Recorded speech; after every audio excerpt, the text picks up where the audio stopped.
वाव मजहूल और वाव मारूफ के कुछ थोड़े से हरूफ लिखे हैं मैंने, जो आपको समझाने हैं। थोड़े से समझ लीजिए ताकि आपको आगे और इससे थोड़ी हेल्प मिल सके। यहाँ मैंने जीम वाव लिखा है। अब जीम वाव यहाँ भी लिखा है और जीम वाव यहाँ भी लिखा है। दोनों को किस तरह से पढ़ना है ये हमें समझना है। तो इनको समझने के लिए हम जीम वाव जो, अब अगले हरूफ से हम ये समझेंगे कि ये हमारा वाव मारूफ है कि वाव मजहूल है। अब हम इसे पढ़ के देखेंगे। जीम वाव जो, रे साकिन, जोड़। तो यहाँ पर ये हमें ज़बर के साथ में पढ़ा जा रहा है, यानी कि ये वाव मजहूल है। हम इसे जोड़ नहीं पढ़ सकते क्योंकि जो सही लफ्ज़ है वो है जोड़। इसी तरह यहाँ पर जीम वाव लिखा है। अब इसे मारूफ पढ़ना है कि मजहूल पढ़ना है ये हमें समझ नहीं आ रहा है।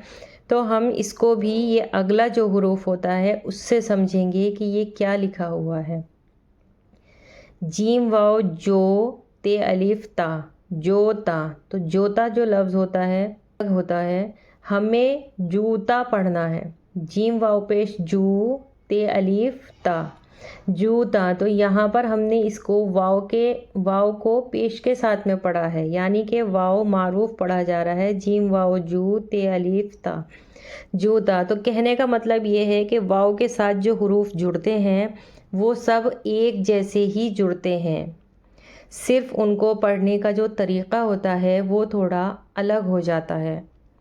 उसे हमें समझने के लिए या तो हम अगले हरूफ से समझते हैं या उससे पहले लिखे हुए हरूफ से समझते हैं।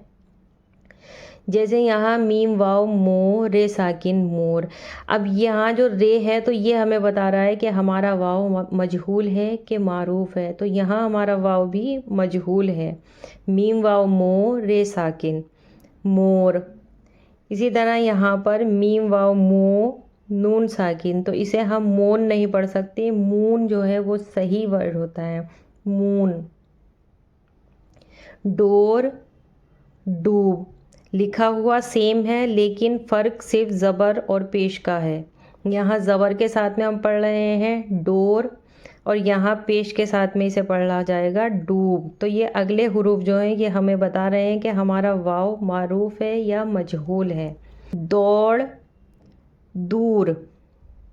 ठीक है, यहाँ पर वाव मजहूल है, दाल वाव दो। लिखा एक जैसा है लेकिन फ़र्क सिर्फ पढ़ने का है। यहाँ पर ले से हमें पता चल रहा है कि ये हम दौड़ पढ़ रहे हैं, और जबकि यहाँ रे से हमें ये पता चल रहा है कि ये दूर पढ़ा जा रहा है।